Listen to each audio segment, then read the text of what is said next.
Effective immediately, we're terminating your contract. Oh my god. There's still one person I need to face. My husband. General Hospital bombshell latest update. Sonny stuns Natalia by backing her firing, sparking outrage and a deception crisis. Carly corners Jason over secrets, while Joss and Emma clash over privilege. Sasha confesses, Sidwell meddles, and Jordan risks it all undercover. Power plays, emotional blow-ups, and one major betrayal set Port Charles ablaze. Hello everyone, welcome to my channel. I hope everyone is having a wonderful day. After watching these videos, please hit the subscribe button and give this video a thumbs up. General Hospital. Sonny betrays Natalia, Carly grills Jason. General Hospital recap for reveals that SonnyCorinthos' betrayal enraged Natalia Ramirez while Carly Spencer grilled JasonMorgan about secret keeping. Outside General Hospital, Jocelyn Jacks helped Emma Scorpio Drake get out of the dumpster she tumbled in while taking out the trash. That led to another round of conflict between them and Emma's questions about how Joss jumped ahead of others on the waitlist for Professor Henry Dalton's class. Jocelyn played dumb about how it happened, but she assured Emma that she intended to give it her all now that she was part of the course. At the Quartermain mansion, Sasha Gilmore Corbin confirmed to Jason that she accepted Jen Sidwell's money to help the deception gang and support herself. Since Sasha didn't want anyone to know about the deal she struck with Sidwell, Jason viewed that as proof that she knew it wasn't okay. At Deception, Maxie Jones and Brooke Lynn Quartermain were concerned about Anna Devane investigating and possibly arresting Sidwell, which could lead to his assets being frozen and their zincite supply being cut off. Anna thought Brooke Lynn and Maxie should stick with their Sidwell agreement, though she still wanted them to stay on guard. Once Lucy Coe appeared with info on Natalia being Sidwell's ex-wife, Maxie and Brooke Lynn admitted Jason already brought them in the loop. Meanwhile, Natalia was still at Windmere when Sidwell pumped her for information about Sonny's upcoming heart surgery. However, Natalia didn't know much more and ultimately left to handle all the backlash at Deception. At General Hospital, Lucas Jones agreed to hear Marco Rios out, so Marco explained how he didn't grow up around Sidwell and that they got close after Natalia rejected him for being gay in high school. Although Sidwell urged Marco to move to Port Charles, Marco insisted he didn't know about Lucas' link to PC when they met in Miami. Lucas quizzed Marco about Sidwell's criminal reputation and reflected on his own history with Julian Jerome. Elsewhere, Jordan Ashford stood by her decision to end her romance with Isaiah Gannon since Sidwell would be watching her closely. Despite Isaiah's prediction about Jordan probably not being able to take Sidwell down, her mind was made up. Afterward, Jordan gave Anna updates on all the latest developments and got a warning about how dangerous Sidwell was. At the law office, Sidwell made a pitch for Alexis Davis to hire Marco since he was the best fit for the job. Alexis has questions about whether Sidwell pushed Marco to work there because Sonny was their client. Sidwell denied that, though he said he did urge Marco to move to Port Charles so he could be closer to his son. After Sidwell confessed that he used to be married to Natalia, he clarified that Allison Blaze Rogers wasn't his daughter. Although Alexis seemed to buy that Sidwell loved Marco, she made it clear that it wasn't relevant when it came to the hiring process.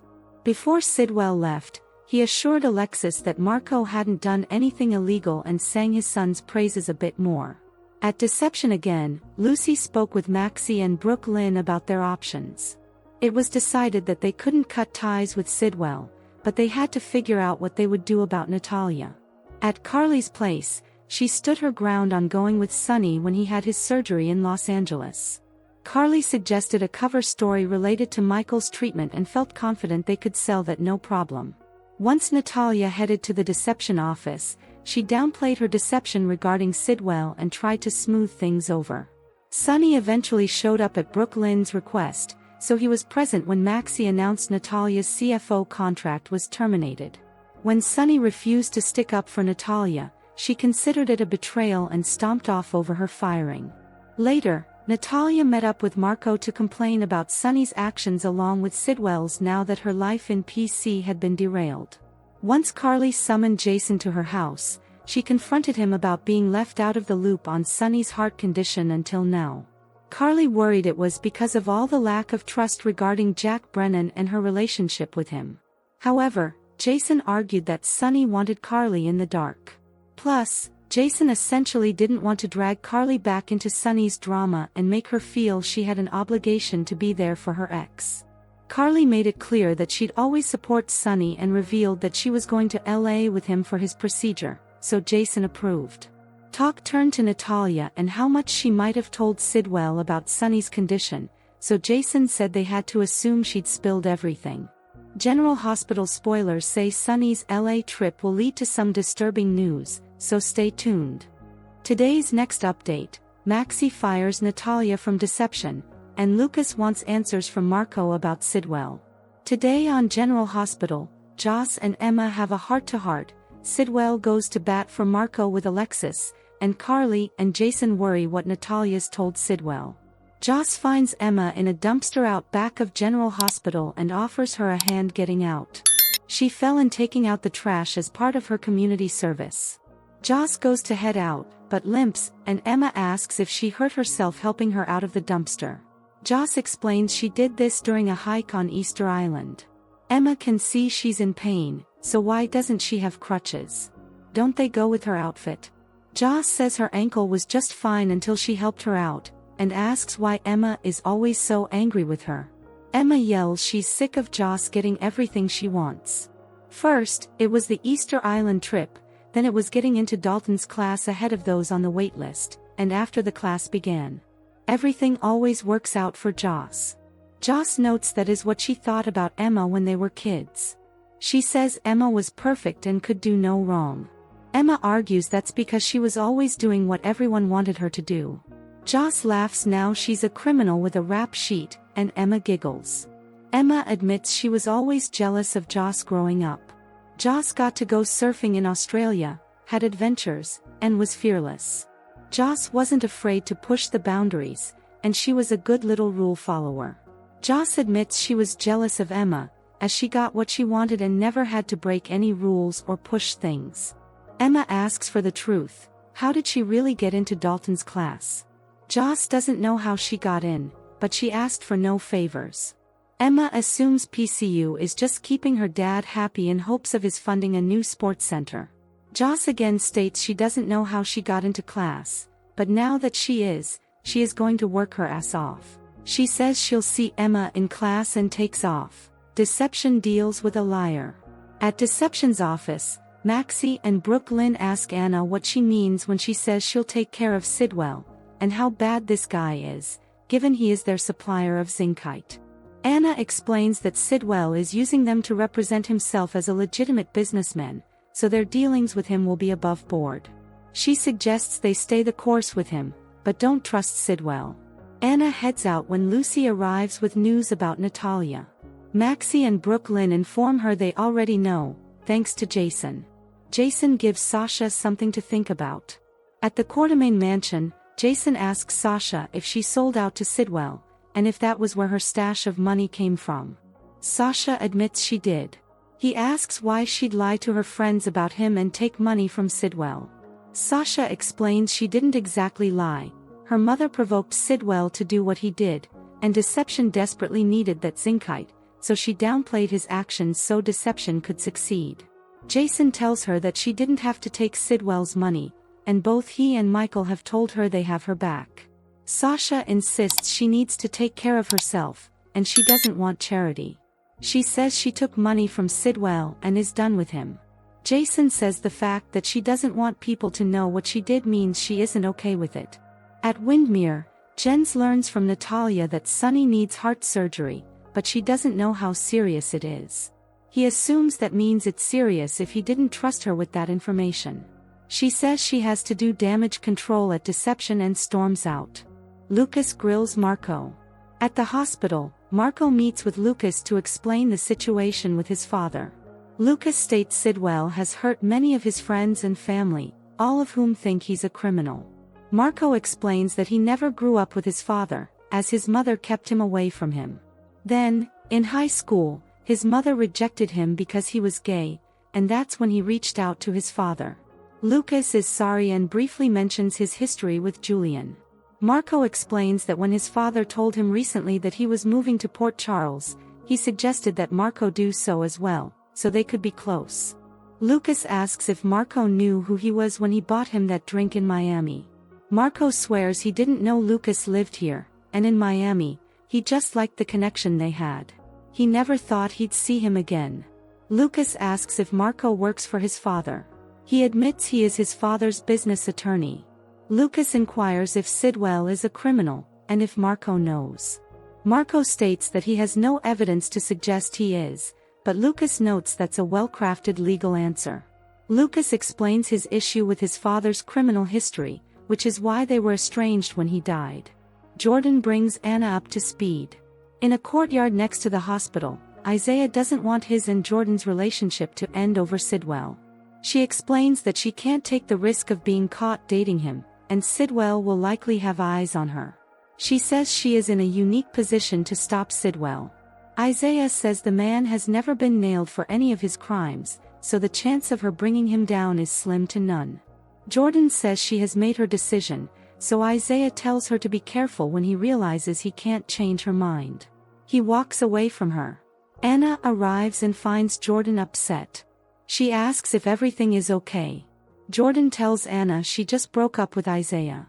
Anna didn't realize they had something going on.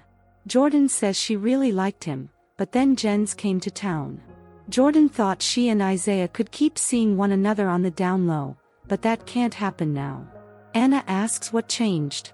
Jordan opens up to Anna about the truth behind her resignation and her decision to take a job working with Sidwell in an attempt to bring him down. However, there was one bit of truth to what happened with Ezra at the press conference. She has never been comfortable with Laura's closeness with Sonny. Anna asks what she hopes to get on Sidwell. Jordan feels that if he's planning something, then she'll get a heads up on it. Additionally, her presence in his organization will make it more difficult to pull something off. Anna can't believe they finally have a woman inside Sidwell's organization. Anna knows Jordan loves undercover work, and she's good at it, but this will come at a cost. Jordan notes it already has. Anna warns her that Sidwell is dangerous and has connections. Sidwell makes his case to Alexis. At her office, Alexis takes a call from Sidwell about his son and their offer of employment. Alexis says she doesn't have time to discuss this and hangs up on him. Later, Sidwell storms into her office to argue for his son. He says Marco went to Harvard, has done excellent pro bono work, and has a fantastic client list. Alexis notes that he is one of those clients. She wonders if he set Marco up to work for their firm because Sonny is also a client, but he insists he didn't. She asks if he asked Marco to move here. He admits he did only so they could be close, and she'd be a fool not to hire his son. Sidwell reveals that Natalia is his ex-wife and Marco's father, but he is not Allison's father. He details how Natalia took their son away when he was a baby, and he missed out on a lot of his life. They reconnected when he was in high school, and he paid for his college. He is looking forward to finally living in the same city as his son for once. Alexis sees he loves his son, but that has no relevance on whether they hire Marco. She sees Jens out. Sidwell, however, refuses to leave, and he wants her to know Marco has never done anything illegal, and he'd never put his son in a situation where he'd have to. Alexis thanks him for the input, and Sidwell promises her that his son can rise to any challenge she presents to him. He finally leaves. Back deception, Lucy, Brooke Lynn, and Maxie discuss how to deal with Natalia and Sidwell. They can't cut out Sidwell, which would postpone their global launch and jeopardize the momentum their wrinkle cream has begun to build. They agree to continue working with Sidwell, but Maxie inquires about their plans regarding Natalia. Carly wants to help Sonny. In Carly's kitchen, she insists to Sonny that she's coming to LA with him to see him through his surgery. He says she can't, as he doesn't want attention drawn to him, and he's her ex-wife, which is a big red flag. Carly claims they can say they are interviewing doctors for Michael's return as a cover story. Their discussion is interrupted when Brooke Lynn calls and asks if Sonny can come to Deception to discuss Natalia. Natalia, you're fired. Natalia arrives at Deception as the women are discussing what to do about her. She tells her side of the story, that she and Jens broke up when their son was a baby, and last she knew, he was in East Africa. Maxie asks why she said nothing when he showed up in Port Charles and they began doing business with him. Natalia explains she froze when Jens showed up wanting to work with them, and she didn't know what to say. She thought that after Lulu argued against him, they'd never work with Jens. Sonny arrives and is shocked to see Natalia there. Natalia explains she was giving the ladies an explanation. Maxie says they've come to a decision, and effective immediately, they are terminating her as Deception's CFO. Natalia argues she's been an excellent CFO, and begs Sonny to talk some sense into them. Sonny says he can't and accepts their decision to fire her. She can't believe, after all she's done for him, that he's not showing her loyalty. Sonny says, business is business. Natalia departs. Lucy notes they'll need a new CFO, and Brooklyn tells Sonny she's sorry they put him in this position, as Natalia is clearly furious. Sonny says he was the one who brought her into Deception, so he should have been involved in letting her go. Back at the hospital, Marco and Louis' conversation is interrupted when Natalia calls, and Marco notes his mom never calls him.